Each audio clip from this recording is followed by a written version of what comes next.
नमस्कार मित्रांनो. काही दिवसापूर्वी हे ऊस उत्पादक शेतकऱ्याच्या ऊसातून 15 रुपये वजा करण्याची बातमी आली होती.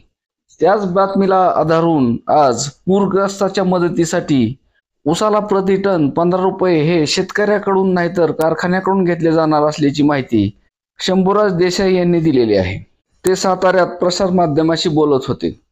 महाराष्ट्र सहकारी साखर कारखाना संघाची पहिल्यापासूनच पद्धत आहे की गळीत हंगाम सुरू होण्यापूर्वी बैठक होत असते. या बैठकीत नैसर्गिक आपत्ती, पूर, दुष्काळ आला की प्रति टनामागे साखर कारखाने पैसे देत असतात. शेतकऱ्याचे पैसे घेतले असा त्याचा अर्थ होत नाही असे देसाई म्हणाले. साखर कारखान्यांना स्वतःच्या उत्पन्नातील पैसे द्यायचे आहेत असा त्याचा अर्थ आहे असंही मंत्री शंभूराज देसाई यांनी स्पष्ट केलं आहे. हे मोठं संकट आहे. 60 लाख हेक्टर क्षेत्रातील पिकाचे नुकसान झाले आहे. त्यामुळे मदत करावीच लागणार आहे.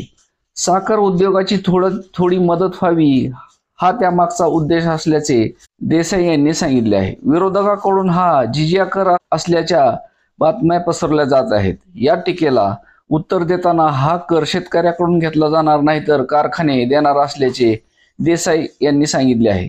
शरद पवार मुख्यमंत्री असताना किल्लारी भूकंपावेळी राज्यातील साखर कारखान्यांनी 2 रुपये कर दिलाच होता. मग तो जिजिया कर होता का असा सवाल देसाई यांनी केला आहे.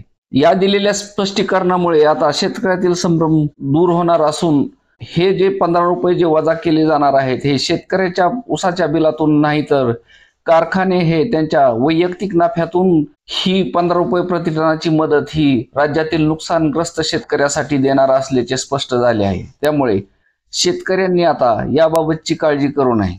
15 रुपये हे शेतकऱ्याच्या ऊसातून वजा केले जाणार याबाबतच्या बातम्या राज्यभर पसरल्या होत्या आणि त्याबाबतचे स्पष्टीकरण नसल्यामुळे बातमी देणारे आणि ऐकणारे हे सर्वच याबाबत साशंक होते. त्यामुळे आता मंत्री शंभूराज देसाई यांनी दिलेल्या स्पष्टीकरणामुळे हे स्पष्ट झालेले आहे की आता हे 15 रुपये जे घेतले जाणार आहेत ते शेतकऱ्याच्या ऊसामधून नसून साखर कारखान्याचा जो नफा असतो त्या नफ्यातून हे 15 रुपये वसूल केले जाणार असल्याचे आता स्पष्ट झाले आहे. त्यामुळे शेतकऱ्यांनी आता याबाबत शंका धरू नये.